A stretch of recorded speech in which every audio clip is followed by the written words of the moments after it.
Welcome to another live stream. As always, anybody out there who is in the live stream, please let me know you can hear me, see me, everything's working okay, and we'll get going here. So, wanted to start this video. I'm going to talk about reverse dieting, and I had a pretty good question that came up in a video recently that I wanted to cover, and it kind of is going to go hand in hand with some of the questions I have that are waiting as well. I will address them separately, but the big topic I want to talk about today is what's the fastest way to feel better from your reverse diet? And the more specific question I got was, what makes the biggest difference to help you feel better when you're reverse dieting? Is it calories? Is it how much fat you gain? Or is it the length of time reverse dieting? And I thought this was a really good question. And, they all kind of work hand in hand, especially calories and fat gain. Like, obviously, the more calories you eat, the more likely you are to gain some fat. Thank you, Mary. All right, sounds like everything's working great. So yeah, I mean, the more calories you eat, the more likely you are to gain more weight. So they kind of go hand in hand to a degree. But when it comes to what's going to help you feel better, when I say feel better, I mean, reducing hunger, helping you sleep better, recover better, have more energy, just really overall feeling better in general. And without question, the fastest way you're gonna feel better in a reverse diet is through fat gain. Unfortunately, I know that's probably not the answer anyone wants to hear, but it's just the truth. When you lose a bunch of body fat, especially, you're below your body fat set point, and it's going to do everything it can to try to get you to gain that weight back. It doesn't want you to stay down where it is. So this is why you're so hungry. Your leptin drops, your ghrelin increases. These are hunger signals. You have all these kind of things happening in the inside body that are working against you to make you hungry and try to get you to gain weight back. And as you start gaining weight, especially leptin, when you lose fat from your cells, the leptin in those cells drop. And this is part of what makes you so hungry. Leptin more specifically tells you when you're full, whereas ghrelin tells you when you're hungry. But when you start filling those fat stores back up again, your leptin starts to increase, and now you start feeling better. And not only that, but there's also things like testosterone and all these different hormones that come into play. And the fastest way to feel better is going to be to gain fat back. But does that mean, well, if you just want to feel better, you should just gain a bunch of fat? I mean, I'm never going to sit here and say somebody should or shouldn't do something. Like one of the things that that is commonly asked of me is it okay to do this?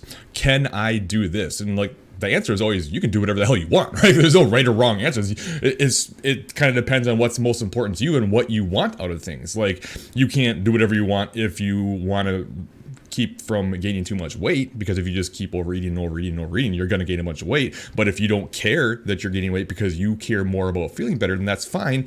But then you also have to consider, well, if we're going to lose body fat and then when we don't feel so good afterwards, we're just going to gain the fat back intentionally because I want to feel better, then it's like you're kind of just better off never even losing fat to begin with, right? Like, why would you go through a big fat loss phase just to slap the weight back on because you want to feel better? It just doesn't make any sense. You're better off just not even doing anything at all, and you'll be in a better spot hormonally and metabolically anyways, and probably end up weighing less to begin with than had you not gone through the up and down. So you do need to consider that, and it is going to be a struggle. Like, I say it all the time, and I feel like it's probably hard to understand and even believe unless you've gone through the process itself. But the diet after the diet, the reverse diet, or even if you don't reverse diet, even if you just kind of go back to whatever, that initial stage after your diet is always the hardest part. You just feel like crap, and the body's going to get you to want your body gets you to try to gain the weight back, and it's just a really difficult place, both psychologically and mentally. I'm going to be doing a video about this soon. Granted, I've got several videos about this, but yeah, I mean, it's going to be a struggle. It's really hard, and you need to know this and understand it to fight back. But, in terms of the actual question, okay, so number one is going to be fat gain. To me, number two is then going to be calories, which of course then contributes to fat gain. But just calories alone isn't necessarily going to help you feel better, especially, I mean, you can keep eating your calories up and up and up, but if you're not really gaining any fat throughout the process, it may take quite a while for you to still feel better from it, and you may still be ravenously hungry even though your calories are sky high. It's not necessarily the calorie number itself, it's just where you're at hormonally at that point. And sometimes there's like literally no such thing as enough calories if you're in a really bad place with your hunger hormones and your hunger signals are all messed up. But I mean, it's going to help to a degree, of course, but just not as much as the actual fat gain.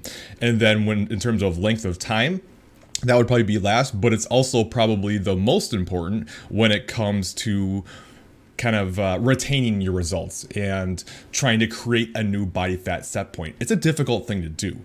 Trying to keep your weight off and get your body to realize that this is the new normal now, and that it's got to kind of accept that. And it's a long time. Like, I can't give you an exact number. I can't say, okay, if you wait, X amount of months or however long, this is when your body will go, okay, it's a new body fat set point. But I can tell you, it is not a fast process. Unfortunately, it takes a very long time, and but it's possible. So if you really want to lose a bunch of weight and make that be kind of the new normal and feel okay on that weight, yes, you need to get your calories up, and yes, you need time, but time is number one in terms of, okay, getting your body to realize that that's the new normal.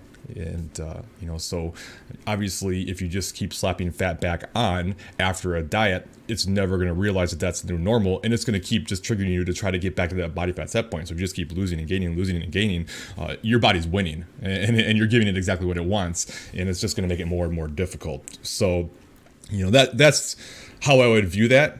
But again, no right or wrong answers. Like, if you're just feeling absolutely miserable and horrible and it's not worth it and you want to feel better faster, you can absolutely just gain a bunch of fat back to help yourself feel better. But then you got to consider, okay, should you be dieting in general then? Because it's just probably going to keep happening. Now, you could always make some arguments that there could be some other compounding variables, like you dieted too aggressively, you dieted for too long, you were way too restrictive with your diet, things like that that you could change next time you diet, taking more frequent diet breaks and things like that to keep you in a better place. So those are all factors, but you got to be really careful about just saying, well, I just want to feel better, so I'm just going to throw a bunch of fat back on, unless that's just the number one thing to you. And I can never say what's most important to anybody, which, before I get into the actual questions that are coming up, I did want to touch on the first question I had here because it ties in very well with this exact topic. Let me get rid of that for now. So I'm going to paraphrase this and not read it all. But basically, Terrence here is saying that they started a reverse diet 5 weeks ago. And they were at 196, and then after losing 29 pounds, gained a couple pounds in the first few weeks, but the first couple pounds in a reverse is usually going to be things like glycogen and water weight and stuff like that anyways. It's not even body fat. But they only went from 1,750 calories to 1,900. Then went out of town and kind of overdid it, ate over 3,000 calories per day, and then came back and was just having a really hard time and just continued to eat those high calories and slapped on another 5 or 7 pounds or whatever it was. It was coming on pretty fast. And what this person's asking is it okay to just keep my calories up here and just be okay with that? And again, tying back to what I just said, yes, absolutely, it's okay. But then again, like one of the things you were saying here is, well, I just want to do this until I diet again next time. But it's like, why are you going to gain all the weight back basically intentionally just to diet again down the road and then probably have the exact same issue? To me, it just doesn't make any sense. So yes, you can keep your calories up if you accept that you're going to gain weight pretty rapidly, probably, because if you were on 1,750 calories, now granted, we need to know, okay, what I don't know for sure is, okay, was that a deficit? Were you stalled out at that point? If you were on 1,750 calories, but you were losing 2 pounds a week or something, well, then your maintenance calories is much higher than that. But it sounds like if you were gaining at 1,900, it was probably around your maintenance at that time. So you're basically, 3,000 to 3,500, you're basically doubling your calories right off the bat. You're going to gain weight fast, most likely. I can't say for certain, but there's a high probability in my mind that you're going to gain weight pretty quick. So yeah, I mean, why do that if you're planning on cutting again down the road? It's just going to be even harder next time too, especially if you don't take long enough. So to me, the question was kind of like, can I stay here if I don't really want to go all the way back down? Well, you don't have to go from the 3,200 calories or whatever down to 1,750 or 1,900 again. You can go in between somewhere. You could go up like 2,500 calories or something that seems a little bit more realistic for you to hit. So it just kind of, again, as always, it always depends on what's most important to you. And I can't tell anybody else what's most important to them.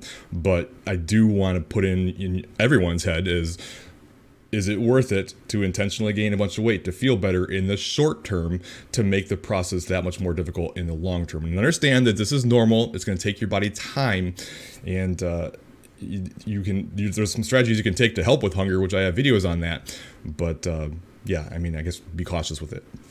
Let's get to see what we have for Q&A right now. Good morning. Good morning. All right, so in a cutting phase, is it okay to feel, or it's okay to feel hungry, but how do you know if you are too hungry or when to listen to the body or keep strong? So let me adjust this so I'm not in front of the question. So, you know, I guess the way you would know is if you could actually stick to the plan or not. Like if you're so ravenously hungry that you're overeating and binging all the time and on again and off again, binging and restricting, well then it's too much and you shouldn't continue to diet because you just can't adhere. And a huge mistake a lot of people make is actually, well, I'm not seeing results. And the reason they're not seeing results is because they keep overeating, but then they slash their calories to try to see better results. And like, that's only going to make things worse. So that's definitely not what you want to do. But, you know, like we also have to understand that, as you said, hunger is always going to be a part of the process. Just because you're hungry doesn't mean you have to eat. And I think sometimes we take hunger as a signal that like something's wrong and we need to do something about it. And if we don't eat, something horrible is going to happen. And that's just not the case unless we're taking it to extreme measures, of course. But in general, it's just going to be part of the process and it's something we need to deal with. But you also have to consider too, okay, even if you are over it and you're ready to reverse back out, it's not going to get easier yet. It will eventually, but at first, not only is it going to be just as hard, but it's probably going to be even harder, as I just mentioned. The reverse phase, the earlier phase after a diet is the hardest part, and you're usually even hungrier then than you are during the cut. So it doesn't mean you're going to immediately get relief, but if you just can't adhere to it, then yes, you should stop and come out, start bringing your calories up. But as long as you can keep adhering and deal with it, that's fine. But yeah, I mean, again, as I mentioned, always depends on what's most important to the individual. And but it really comes down to adherence. All right, I began reverse dieting to improve my metabolism in June. Started at 1,200, 1,300, and now up to 1,965 without gaining weight up until this week, up a pound. That's pretty badass, April. Like, it doesn't get much better than that. So how do I know when to stop and maintain? I have a couple of videos that will go into more detail on this. One is called like reverse dieting, how high should my calories get? Another one is when to end the reverse diet. And for the record, for everyone out there, I have done videos, and this isn't like negatively towards what you're saying here. I have literally done a video on pretty much every topic there is out there at this point. Like, I repeat videos because once you've done 800 videos, like you kind of run out of topics to talk about. But if you ever was hoping that I created a topic of some sort of video, just put in the search bar, Colin DeWaay, and then whatever topic you're interested in, and there's a high probability that I've done a video on it. But as far as some things to look for, it's like, okay, one is, are you continuously gaining weight a little bit too fast? So, I mean, 1 pound is literally nothing, especially after 5 months and all those calories. Like that it doesn't get any better than that. Like, that's absolutely remarkable. So I wouldn't freak out about 1 pound. I'm not saying you are, I'm just saying don't. And, you know, do you have enough room to make adjustments when it's time to cut? So can you, let me paraphrase this. If you're looking to cut again down the road, do you have enough room to make adjustments to get fat loss going again? Usually you want to make somewhere around a 20% drop in the initial drop of calories to elicit a response and get things going. And is that going to be reasonable for you? And then also making sure you have enough room to make 5 to 10% drops as you hit plateaus. Or are you just trying to kind of roughly maintain? Like, if you're not even looking to diet again down the road, then really it just comes down to how many calories feels like a good amount to you. Like, if 1965 is an amount that you feel full on, satisfied on, feel like you can be flexible with your diet and, you know, go out and have special occasions and stuff and just be able to sustain it pretty well, then that's fine. Like, there's no need to continue to push it. Whatever amount of calories feels good to you that you can roughly maintain on is great. If it doesn't feel like enough, then you want to keep going, but it also may just be your hunger signals still need to improve, especially since you haven't been in a surplus or anything. The other thing to watch for is things like, okay, how are your hunger signals doing? Like, if you're still like really food focused and hungry and things like that, then you probably want to keep it going. How are you recovering? Are you sleeping okay? energy, how's your performance, things like that. If all these things are improving and you're in a good spot, then, and you like where you're at, then there's no reason you have to keep going necessarily. And yeah, I mean, it always depends on your goals and stuff too, but those are all signs to look for, and hopefully that helps.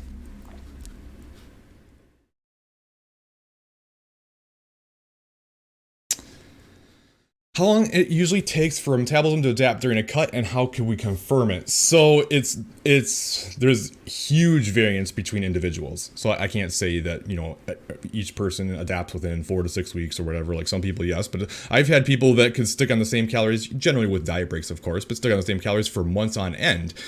Other people, they have to switch every few weeks, you know, so it's very individual. We have different adaptive metabolisms. So the best way to do it is, of course, be consistent, monitor how things are going, and then you can confirm it if you've gone 2 or 3 weeks and you're not seeing results, meaning not only is weight not moving, but more importantly, you're not seeing changes in measurements, you're not seeing changes in pictures, you know, any body composition changes, you're not noticing that your clothes are fitting any differently or anything like that. Basically, all the way across the board, everything is stalled out and it's been 2 or 3 weeks. Okay, then maybe we should make some adjustments at that point, and that's how you can know. But I can't say, you know, how long it typically takes. If I was to say, I guess I could go probably on average, maybe around probably 5 or 6 weeks, but you can't say for certain. And then as far as how to adjust, usually around a 5 to 10% drop in calories, maybe add a little cardio as well, maybe like 30 minutes or so. And I do have a video called How to Adjust Macros for Cutting or When Dieting or something like that. In my opinion, the best video I've ever done is in terms of like how to go through a cutting process. I mean, it has everything. It's like 17 minutes long, but it's got everything you could ever think of, and is a really good video to look at if you want to go through a cutting phase and know where to start, how to make adjustments, signs to look for, when to take diet breaks, when to do refeeds, like all that stuff. How to adjust macros. Colin DeWaay. Search it, it'll pop up.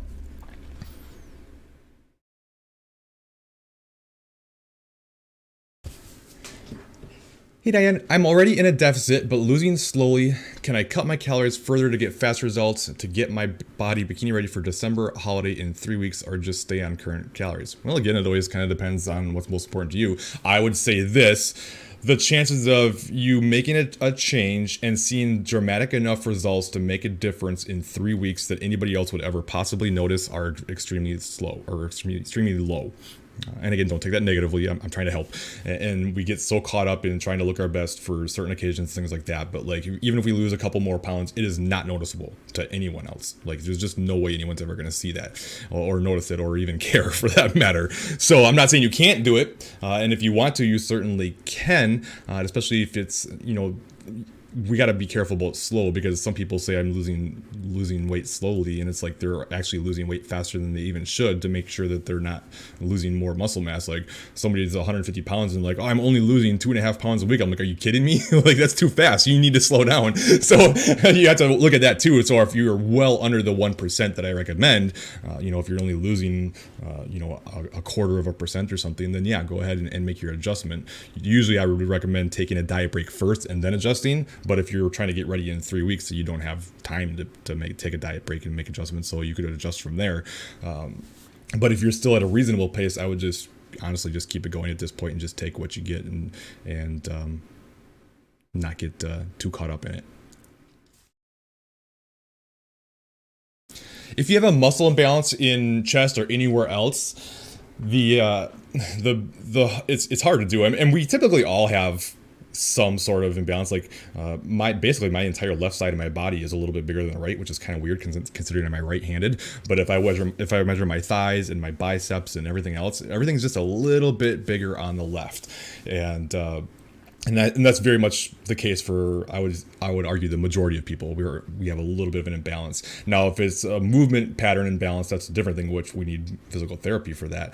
But if you're just trying to bring up size or whatever on one side, then you need to do a little bit more volume on the other side.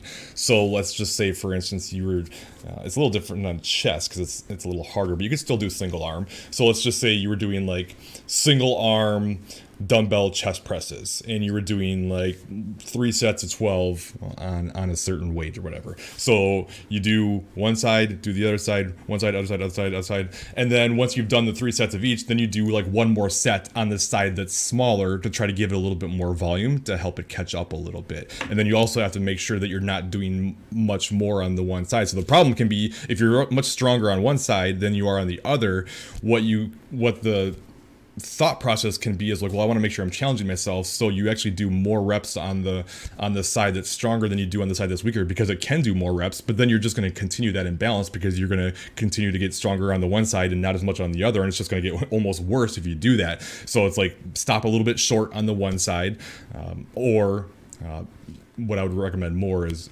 doing extra volume on the other side. And if you're going to push as much as you can on both sides, but then give more to the other side, that's probably the best way to do it in my mind. But it's hard. It takes time.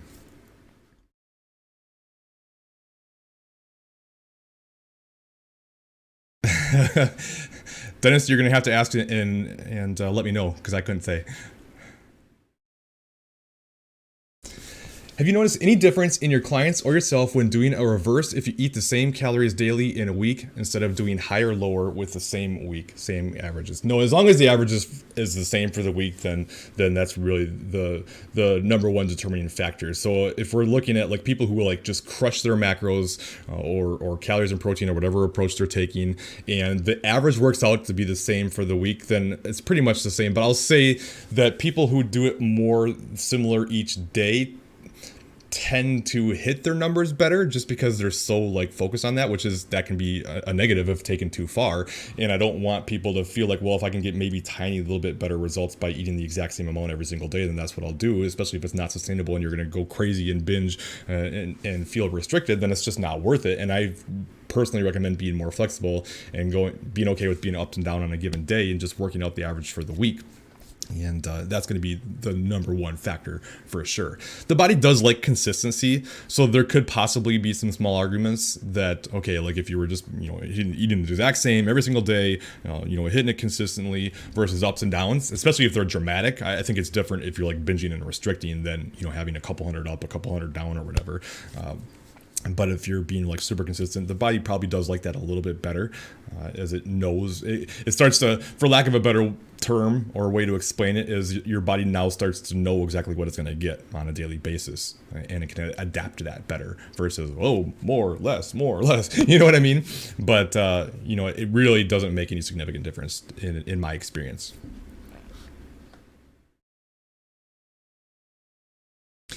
Currently reversing, started in September at 1460 calories, now up to 2010 calories. That's awesome. Gained around 3 to 4 pounds. Is that too much too fast? No.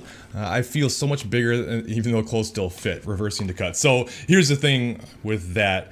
I have found that we tend to have this kind of like perception that more calories and especially more weight means getting fat, you know what I mean? And I've actually literally seen people who have been in a reverse and it's just gone remarkably well, and they're leaning out, measurements are all down and all that type of stuff, but they'll check in and they'll complain about it, saying, oh my god, I'm getting so fat, I feel so huge, my clothes are fitting tight, I'm gaining way too much weight. And then you look at their pictures and they're visibly leaner, like without question they're leaner, measurements are all down.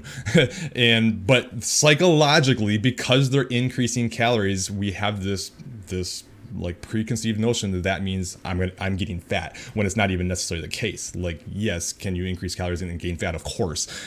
But if your clothes are still fitting the same and things like that, then it's really irrelevant that you've gained that weight, whether you think it's too much or not. And remember, weight and fat aren't the same thing. There's muscle involved, there's water involved, there's glycogen involved, especially in the early stages of a reverse. As I mentioned earlier, if you start a reverse and start bringing up calories, you've been low carbs, your body, when you consume carbs, your body breaks them down into glucose and stores that as a form of glycogen inside the muscle and liver. And when those are depleted, you now start replenishing those glycogen stores. And you can store about, I think it's around 500 grams of glycogen in the muscles and about 100 in the liver.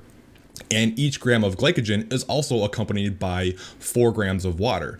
So you've got 500 grams of glycogen plus another roughly 1,500 grams of water weight with that. that's all weight, you know, that adds up, especially in the earlier stages. And yeah, so don't get too caught up in it. And again, like it's the question about too fast, it's kind of irrelevant because it kind of comes down to you, your goals, what's most important to you. You know, there's no right or wrong answers that we can just say across the board. This is it. Like, are you trying to build muscle specifically? Are you just trying to maintain the best you can? Are you trying to set yourself up for another diet? You know, are you just like, there's so many variables, and there's no such thing. And but it sounds to me like everything's going great. You know, you did specifically say you're reversing the cut again. So, but either way, I mean, your calories are in a good place. You haven't gained a whole lot of weight. You haven't seen a change in how your clothes are fitting. Sounds to me like everything's going great.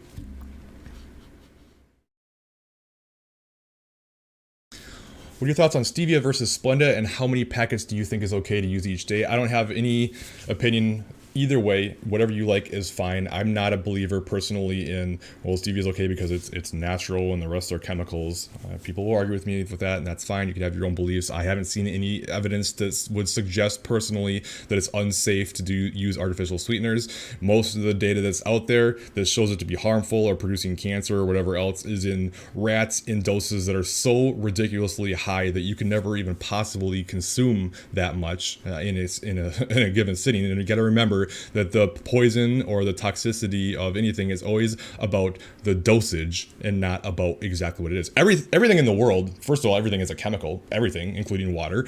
Everything is toxic at high enough levels, including water. You can literally have too much water and die from it. It's probably not going to happen, but like even like with Diet Coke, the studies that have showed that it produces cancer, like you would probably die from water before you would the artificial sweeteners that are in the Diet Coke by having so much Diet Coke to get your levels that high. It'd be like hundreds and hundreds of cans a day. You know what I mean?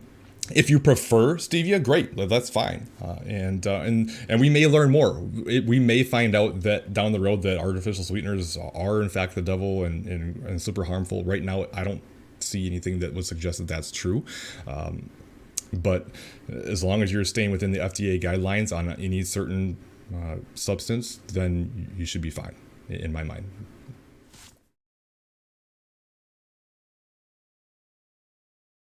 What's your plan to improve the body composition of a skinny fat of around 18% body fat but not a lot of muscle? I would build first and then cut later.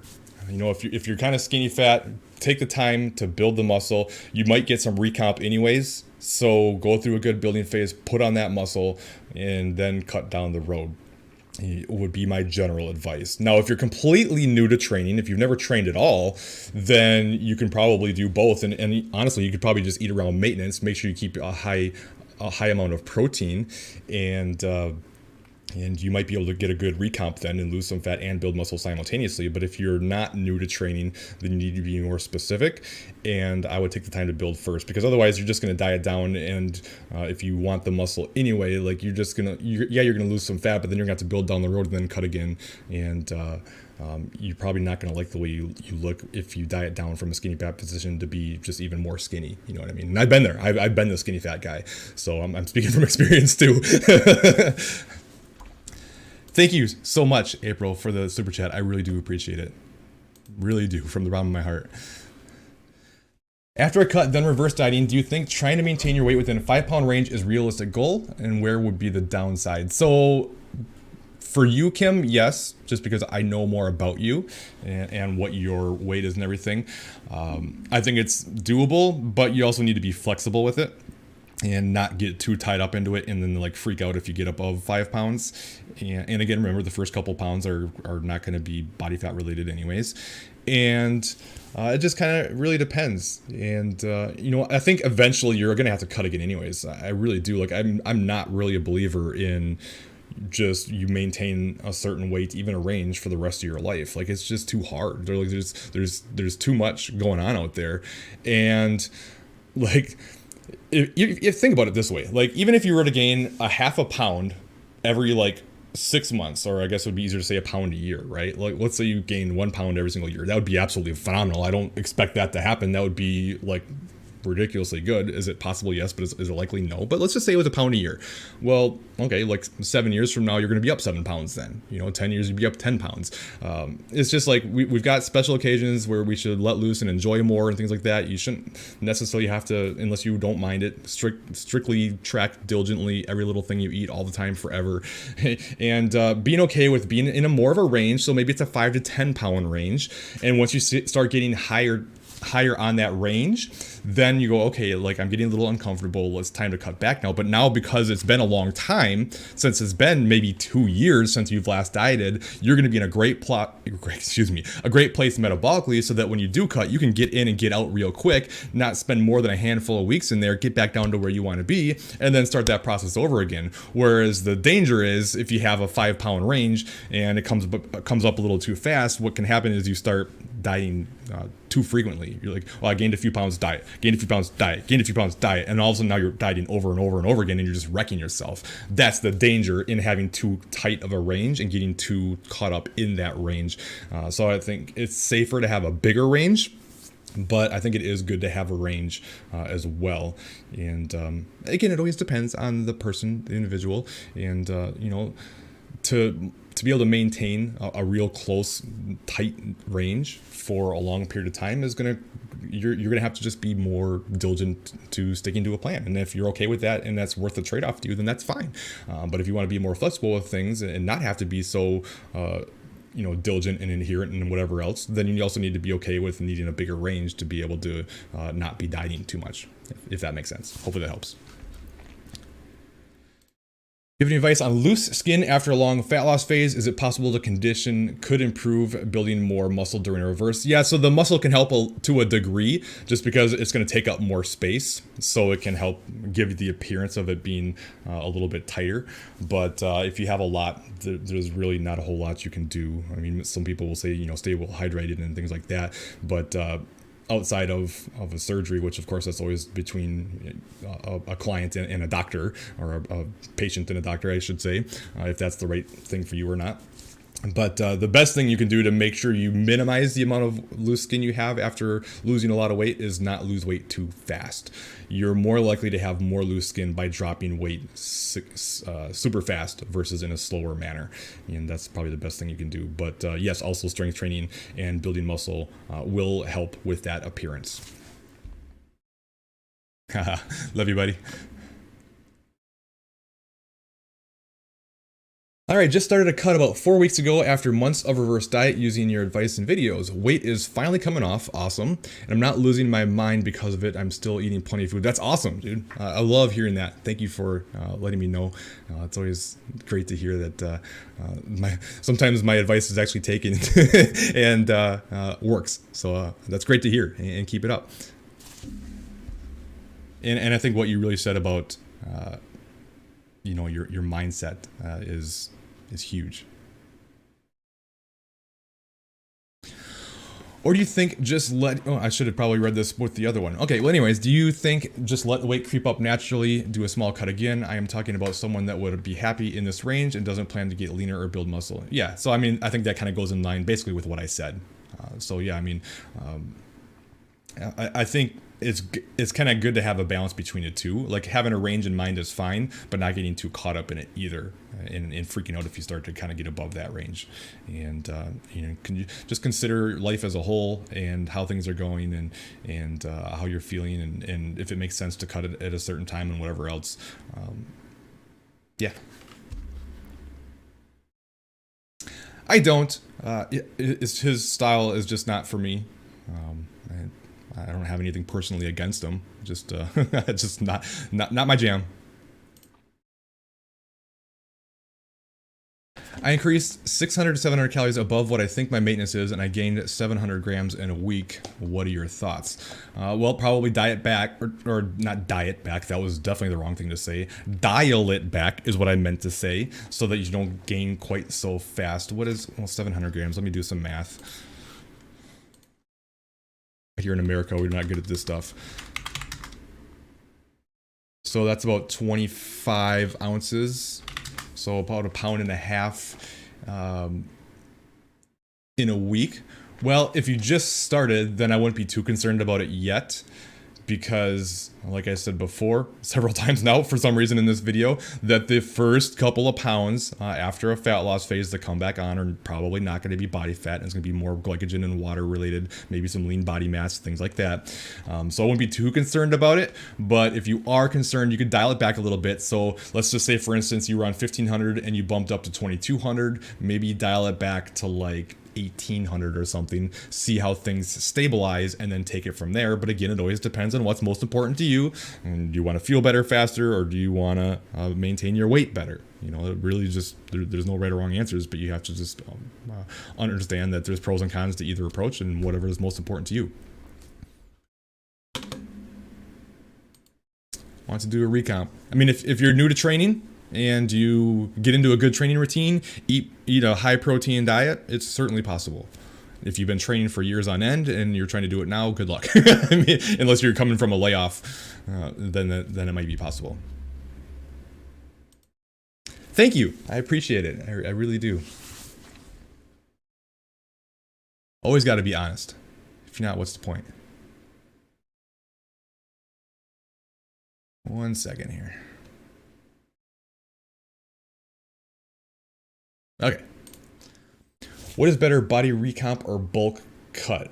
Well, I mean, I guess I don't know how to answer that really. I mean, I guess most people would prefer to have a recomp because then you stay around the same weight and you have more muscle and less body fat and look better. Whereas with a bulk and cut, you need to go into a surplus, put on muscle, yes, but also additional body fat that will have to be taken on down the road. But just not everybody can recomp. Like, everyone wants to recomp, but it's just not going to be necessarily realistic for everybody.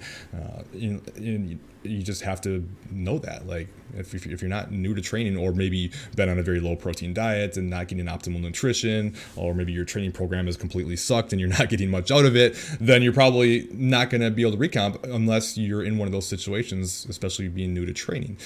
And in that case, if you really want to build, you don't have to slap on a lot of weight. The traditional bulk is in like dirty bulk, just eat till you're sick because you want to gain weight thing is kind of silly unless you just want size and don't care if it's what it is.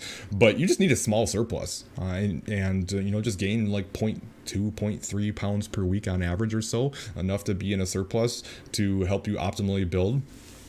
0.2, 0.3%, not 0.2, 0.3 pounds, although it depends on your starting size.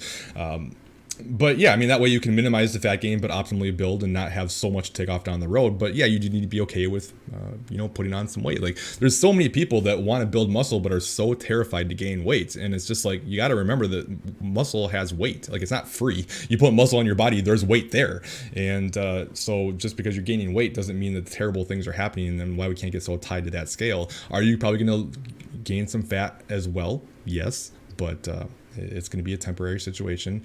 And if you just really want to build a lot of muscle, that's how you do it. And then if you do things right, each time you diet back down again down the road, you're actually going to diet down to probably higher body weights than before, but you'll look even leaner because you've built muscle.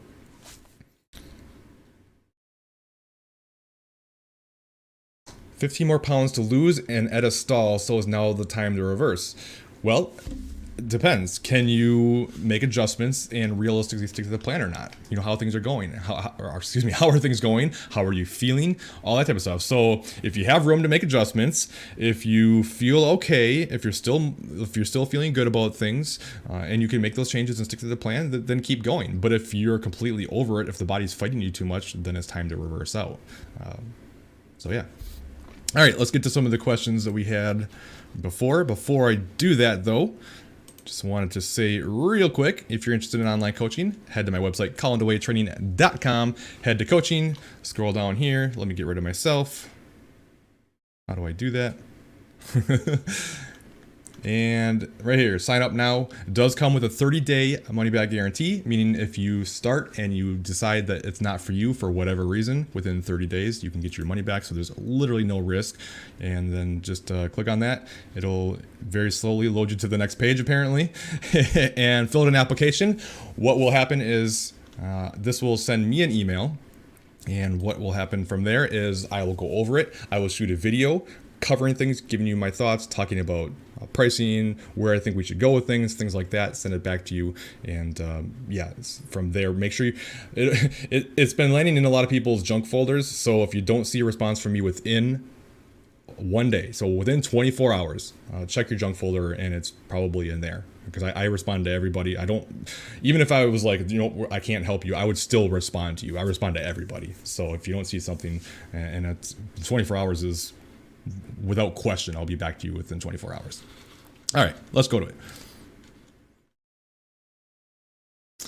All right, in a cutting phase, how much protein grams do you need? Your body weight in grams, lean body weight in grams, 0.8 times body weight in grams. So the question is kind of phrased wrong, and you can thank Lane Norton for me being a stickler on that, because the question is need. Well, you don't need any amount of protein outside of enough to actually survive. You know what I mean? What I'm assuming you're meaning is how much is optimal to retain your lean body mass, would be my assumption. I don't know. I'm just making that guess. And so there's a lot of different research on this, and if you go through actual like meta-analysis on it, it's usually somewhere between 0.8 to 1.2 grams per pound, and that's usually in lean body mass or body weight in leaner individuals, lean body mass in more overweight individuals. And sometimes I'll even just say, if you have a lot of weight to lose, just do like a goal weight. So like if you're 280 pounds and you want to get down to 170, then go for 170. You know what I mean? As a 1 gram per pound, I do generally recommend 1 gram per pound, just because while there's only so much that can be utilized for anabolism, which basically means building muscle or at least maintaining muscle in a fat loss phase, there's more benefits to protein than just what it does for muscle. There's also the benefit of the high thermic effect of food that it has, that helps burn more calories with the same amount of calories. Like the 25 to 30% you burn from protein is significantly higher than the 2 to 3 you get from fat, especially, and then the 5 to 8 from carbs. So you have that benefit. There's been these new studies that I've done videos about that where people actually ate more calories and lost more weight by eating more protein instead of less, or at least were able to maintain on the same amount eating way more calories because they ate way more protein. It also is very filling. It's by far the most filling macronutrient, so it helps you feel full, especially in a cutting phase when calories are low. This has obvious benefits. If you're not as hungry, it's easier to stick to the plan, and that can very much help as well. And it significantly reduces the hormone ghrelin. That's why it helps you feel full. So it's not just that it's like hard to digest, which that's part of it, but it reduces the actual hormone ghrelin, which is the hunger hormone, much more than any other macronutrient. So protein is by far and away the most important macro when it comes to body composition. So I like to say around 1 gram, just to make sure you're getting enough. Make sure you're getting as much as you can for the muscle benefits. And is 0.8 possibly enough? Yes, but why not make sure you're getting as much use out of it as you can? And you can use lean body mass if you want. I usually don't use lean body mass unless we start getting to more obese type people. But the point is, try to get as much protein as you can, really.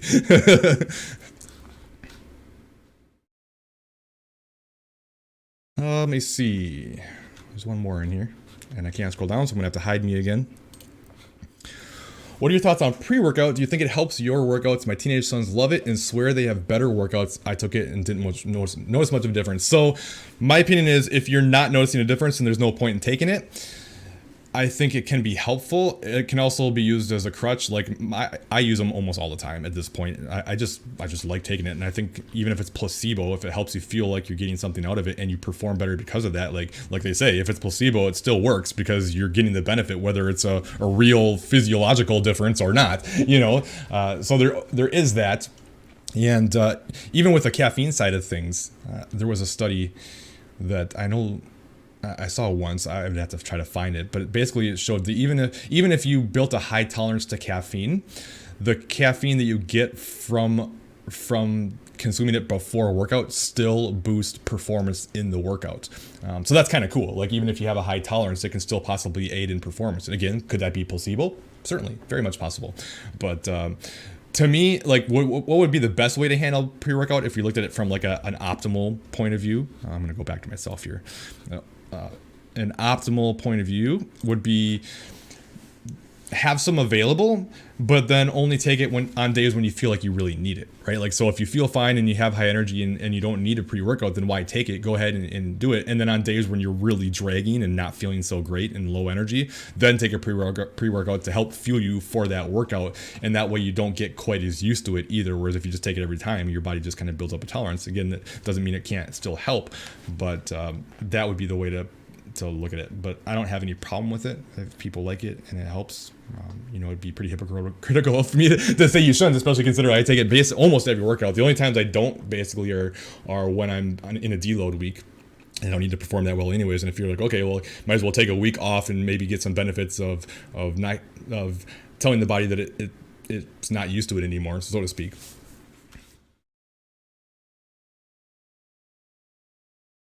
Very welcome. What do you think if CrossFit as a female doesn't make you thick? I mean, I don't know. Like, it's if to me, CrossFit is one of those things. Like, it's very high demand, and it's a lot, and it's hard to recover from. But if you love it, then great. Like, I don't have any problem with it. And I think a lot of people who do really well with CrossFit and have a lot of muscle stuff, they're just genetically elite people who can handle high volume, high intensity workouts like that and recover well.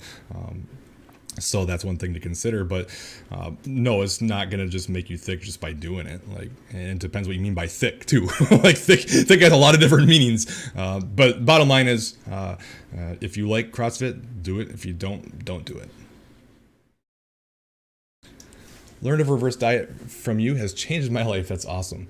64, eating great volumes of food, and for the first time in 25 years, I'm so happy to have started strength training for over an hour of daily cardio. That's awesome, April. I love hearing that so much, and it just shows, like, at any age, man, it's never too late, and not being so focused on always trying to be, low calorie and always thinking smaller, and the benefits of strength training is incredible, especially for older, as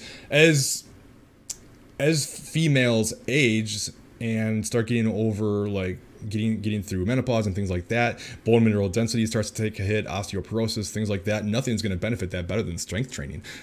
And it's like, man, if you're younger, like, take advantage now and build that bone and put yourself in a good spot, so that when that does come, you're in a really good place. But even then, it's not too late. If you start afterwards, you can still build up and get tons of benefits. And most slowdowns in metabolism have been shown not to be from age, but to be from, well, first, over dieting. Is, obviously the older you are, the more likely you are to have a longer history of dieting, which is going to slow the metabolism. But in terms of the research itself, it shows that the majority of slowdowns in metabolism as you age comes from loss of lean body mass. And how do you help with loss of lean body mass? You strength train and you build that muscle back up, or at least maintain what you have at a very minimum. So the benefits of strength training are so much more than, is it optimal for losing fat or body composition or whatever. There's huge, tremendous benefits to your health from strength training. And it's just something I recommend everybody do. I really do. I mean, if you hate it, then even if you hate it, I would still recommend try to get like 1 or 2 sessions a week, because there's just so much benefit to it. Like, me, I'm all about sustainability and not doing things that you hate. But I hate cardio, but I still do cardio whether I'm building or cutting, because I know there's health benefits and that I should do it. I don't want to do it, but it's good for me to do it, so I do it. I think the same thing should go if you hate strength training. You should still do at least some for the health benefits. Just don't make it a huge priority of your exercise routine. That's my argument anyways.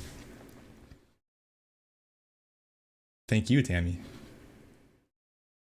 Been doing 1 hour of cardio 5 times a week now after my cut ended. My plan is decrease the amount depending on my weekly weigh-in, but a friend told me to decrease it 20 minutes 2 times a week. There's no right or wrong answer. You can decrease it at whatever pace you want. Much like the faster you increase calories, the more likely to gain weight. The faster you decrease cardio, the more likely you are to gain. But also, the faster you're going to feel better and not have to do so much dang cardio too, and get some time back. So you can take it at whatever pace you want. And you're balancing that with your calorie increases and cardio decreases, and you can also decrease cardio faster but increase calories slower, or vice versa. No right or wrong answers. There's no one set way that anything has to be done, and it's totally up to you. But you don't have to decrease it 20 minutes 2 times per week. I sometimes have people who they want to eat more food and they do want to get their cardio down, but they're in no rush to do so, especially if they like cardio. I might literally just take away 10 minutes per week. Not if they're doing like an hour of cardio every day, I probably wouldn't do that. But if they're doing 3 hours of cardio and they don't care how long it takes, let's just do 10 minutes each week. Your body's never going to realize the difference between 10 minutes of cardio, but over time it's going to get down, and that way we can focus more on getting calories up, which is what they want more. If you'd rather have less cardio and more time, then focus more on getting cardio down faster. There's never right or wrong answers. How often do you need to ingest protein? So there you go with the need again, Tammy. So you don't need to anything in particular. If you're trying to optimize things as much as possible to build and maintain lean body mass as much as possible, then you could probably make some small arguments that 4 to 5 is probably a little bit more optimal, but I don't think it's enough to concern yourself with it, especially if you don't like eating that frequent of meals. I don't want to get into a lot of detail. I do have a video called How Often to Eat to Build Muscle. Let me see if I can find it. It's an older video, but it's a good one, I think. Colin DeWaay, How Often to Eat. Yeah, How Often to Eat to Build Muscle, right here. So it kind of goes through, see what I mean about putting in my name and whatever you wanna see. But anyway, so it kind of covers some different research that shows that there's like a refractory period of how long you can actually increase protein synthesis. So by doing 2 frequent meals, you're probably not going to get as much out of it, but you also can only use so much protein at one time for anabolism. So spreading it out more evenly is probably a little bit more optimal, but still at the end of the day, for the most part, what matters the most is your total protein. So is there going to be a significant difference between 3 or 4 or 5 meals? I highly doubt it. I do 3 because that's how I like to eat. When I had super intense physique goals and was trying to do everything I could to build as much muscle as possible, then I forced myself to do a protein shake in the morning. I usually don't eat in the morning, but I did a protein shake in the morning to get that 4th one in. But that's not a long-term sustainable thing for me because I literally would feel sick to my stomach. I don't have hunger in the morning. So don't get caught up in it unless you don't care. Otherwise, just do what you prefer. If you're trying to do everything you can to get as much out of every little thing you can, then 4 to 5 meals split up about 4 or 5 hours apart might be the most optimal. How often do you do cardio and which form? Well, right now I'm in a cutting phase and I just made another adjustment. So I started with, when I'm in a building maintenance type of phase, I do about 30 to 60 minutes a week. So somewhere in that range. I don't get too caught up in the exact number, but somewhere around 30 to 60 minutes for the week, just to have something. When I started my cut, I went to 90 minutes for the week. I just made my first adjustment, which, for the record, if you're not following me on Instagram, I am bringing you through the process. So every 2 weeks, I make a post about what I've done and the adjustments I'm making and how things are going and things like that. So follow me on Instagram, Colin DeWaay. But I just made my first adjustment. So now I'm doing 120 minutes for the week. I do steady state. Usually it's just a stationary bike. Sometimes I'll do some incline walking on a treadmill. I also do walking. Like I go for regular walks most days of the week, although it's been kind of reducing lately with the time change. I got to start getting out there earlier before it's dark. But I don't count cardio. I don't count regular walking as cardio, even though it certainly does count. Like it does count. Like you burn calories from it. But I like to separate walking from more traditional cardio, personally. But yeah, I'm doing 120 minutes. I split it up between 3 of my workouts. So I basically do 40 minutes steady state 3 times per week. I work out 4 times per week, strength training, and I always say just split up your cardio however you want. So I've got 120 minutes. I could split it up how I want it. So I could do 30 minutes 4 times per week. I choose to do 40 minutes 3 times per week so I don't have to do cardio after my leg day, because I always do it after my training session and I'd rather not do cardio after legs. But sometimes I do. I could also, if I wanted to, I could say, okay, do a little bit less on training days and then come in on off days and do 30, 40 minutes on off days so I could split it up. There's no right or wrong answer, however you want to do it. I personally would rather spend less days in the gym and more time in the gym on the days that I'm there. So I'd rather go into the gym and be there. I might have to be there for 2.5 hours, but I would rather do that and then have 3 rest days where I don't have to go to the gym than train 4 days a week and then have 2 or 3 days a week to go back to the gym again to do cardio. That's my personal preference. There's no right or wrong answers. But I prefer steady state just because, especially in a deficit, more higher intensity type of cardio is just really hard to recover from, and it'll beat you down. And then what can really happen is you get so tired from being worn out from the high intensity cardio plus the calorie deficit that you kind of move around less throughout the day because you're so tired, and you actually burn less total calories, and you just kind of end up trading calories burned. But really, again, it kind of comes down to what you prefer.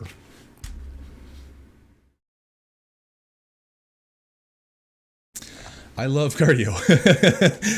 Well, we all got our things, right? And you're very welcome. I've at least learned to tolerate it. Like, it doesn't do any good to be in there like, I hate this, I hate this, I hate this. You're going to be miserable the whole time. So I now at least just accept, okay, this is my reality. I need to do it. This is good for me. And I just get through it. At least with cardio, and especially on a stationary bike, I can watch YouTube videos or something and just kind of, or even sometimes I'll even like get some work done or something while I'm sitting there on the bike, just so I have something to do and take my mind off of the monotony of just cycling on a bike, not really doing much. How long should your reverse diet generally be for? I've been doing it for a month and seen no change, and I'm up to 2,000 from 1,600 calories with 2 HIIT a week, 4 days lifting, 4 long walks a week. I'm gonna point you to a video because it's way too complex of an answer. And again, like I was just talking about, search my name and whatever topic you want. I swear to God, a video will come up. Colin DeWaay, how long to reverse diet? There you go. How long should you reverse diet? Check out that video. It'll walk you through. Because it depends on what your goals are, how long you dieted, if you've been a yo-yo dieter, so many different factors, a lot of things to take into account. So it's a very hard question for me to answer without a lot of context. So I apologize for that. But that video will answer your question, I promise.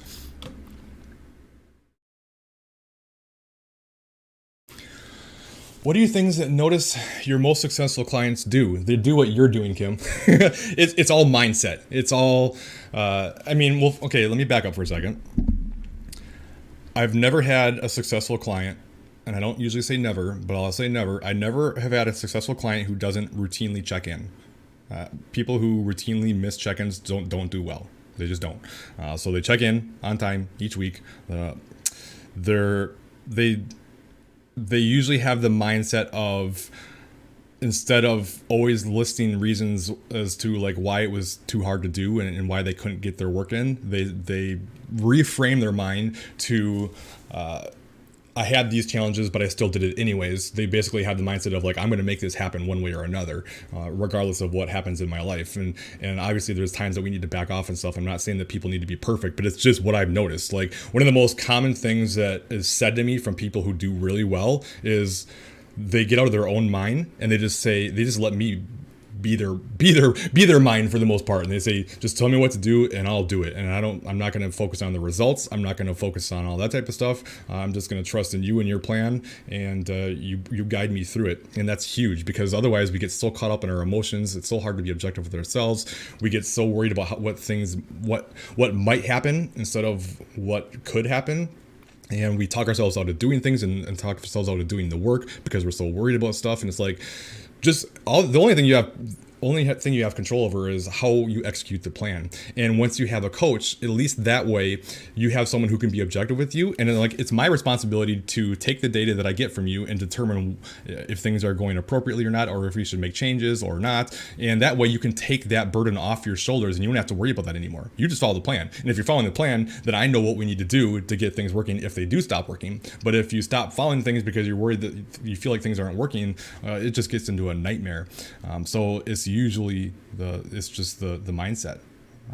They get the work done one way or another. They get the work done.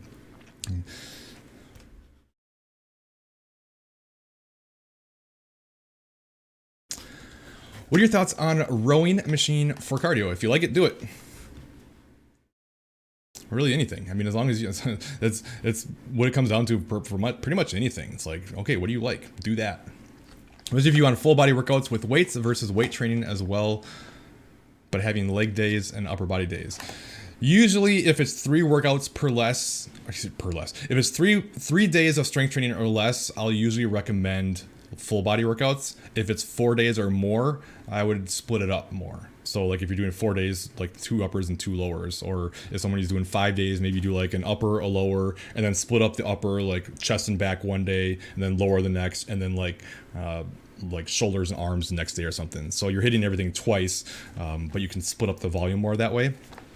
But it doesn't have to be. Sometimes I'll have people do like an upper, if it's 3 days, they'll do it 1 upper body day, 1 lower body day, 1 full body day. And again, there's no right or wrong answers. There's nothing that has to be done. But research has shown for the most part that even if volume is equated, you get better results by splitting it up multiple times per week versus just 1 day per week. So like if you're, I don't typically recommend, unless it's like a very true beginner maybe, that you do like the more bro split, like, okay, you have a chest day, and then you have a leg day, and then you have a shoulder day, and then you have a back day, you know what I mean? Like things like that, because then you're only hitting things once per week, and you're only spiking muscle protein synthesis once from that. So whenever you lift, whatever muscles you lift, you get an increase in protein synthesis for those muscles for a certain amount of time, like 48 hours or so, roughly, just very roughly. So if you only do that once per week, you only get that increase once per week. But if you do it twice per week, you get that increase twice per week, and you get more of a benefit from it. And again, that's even if volume's equated. So it could be the same amount of work, but you split it up, so you're doing like half as much one day and half the other day. Typically, it's shown that when you split it up like that to multiple times per week, you typically build more muscle. Hey, Joni. All right, was there anything else? If you have any other questions, let me know. I'm going to check my YouTube thing here and see if there was something else. Where was I? Nope, that was it. All right, I'll give it a couple of minutes. Other than that, I will be done. I did want to say, since I'm here, I am an ambassador for Core Nutritionals. And they will be doing a Black Friday through Cyber Monday deal coming up next week. So starting Friday through Monday of next week after Thanksgiving, it'll be 20% off the entire site, minus maybe a few of the bulk stacks or whatever that are already discounted, but 20% off of most things, and then you can get an extra 5% off with my discount code Colin, C-O-L-I-N. That is in the description of this video as well. And so if you're looking to get anything from Core, like I can't recommend Core hard enough for people who have a lot of stress and anxiety or are in a cutting phase. It's freaking amazing. Right here. Let me see. It's under Anabolics. Core Hard. This is the most underrated supplement on the freaking planet, and I don't recommend a lot of supplements. Even being an ambassador, I don't recommend a lot, but this one's freaking amazing. I've felt so good since I started taking this 4 weeks ago in my cut, and it's like I'm sleeping better and I feel better. It's just amazing. But anyway, if you're looking to order anything, wait for Friday, because it's going to be highly discounted on that day, and then you can use my code Colin to get a bigger discount. CoreNutritionals.com. All right, anything else? That must be it. So next week, I'm going to release a video on Monday, and it's going to have to do with how to handle the holidays and eating on those days. Like, we got Thanksgiving up for those of us here in the US. We got Thanksgiving on Thursday. Oops, didn't mean to do that. Sorry. So it's going to talk about how to be able to eat a lot and still be able to keep your weight in check and be able to enjoy the day and things like that. And that will come out Monday. And then I'm going to take the rest of the week off. So I won't be releasing a second video like I normally do next week, and then we'll be back on the two per week schedule the week after that. So enjoy Thanksgiving if you were here in the US and the rest of the holidays. And remember, just because the holidays are coming up, it doesn't mean that you have to completely blow it out the entire time. One day will never make or break anything. Enjoy your Thanksgiving, enjoy your Christmas. You don't have to worry about tracking. You don't have to worry about being on plan, but I'll go into more detail about that on Monday. So check for that video on Monday. So thank you guys very much. I really do appreciate it. Let me see here. Well, got a question. An essay. Is that is that South Africa? I don't know where that is, I guess. But core, let me show you. I gotta reduce this banner. Can I blow this up? So it's corenutritionals.com. So you should go here. And then whenever you go to checkout, let me show you because it's a little weird. So let's just say you're going to get core hard, or excuse me, not flex. So you're going to get it. Add to your cart. Proceed to checkout. And then it's not very clear where to put the code to be able to save. So you have to go to proceed to checkout. And then up here, gift card or discount code. And if you put in discount code Colin, apply it, you get that discount and it gets cheaper. So just do that. South Africa. So I don't know if they deliver to South Africa or not. They might. I do know that international shipping is not very cheap, but they do ship internationally. So you can always go to the website and put in an order and try, but I'm not sure if it will or not. I know for Australia, they have what is it, nutrition corners or something like that they use there. But yeah, you'll have to check and see if they ship to you or not. I'm not sure, honestly. And they used to have a thing, I don't know if it exists anymore, it probably doesn't because the shipping rates and everything are so outrageous now. Inflation is killing us all. But they used to have a thing where if you spent $300 or more, your international shipping would be free. I don't know if that exists or not, but if it does, that's a good way to make it a lot cheaper if you like just stack up like crazy. So you have a year's worth of products or whatever and get that free shipping. But, and again, you can just test it out, like put it in your cart and see. And if it shows free shipping, then you know. But I'm not sure. I should check on that, honestly.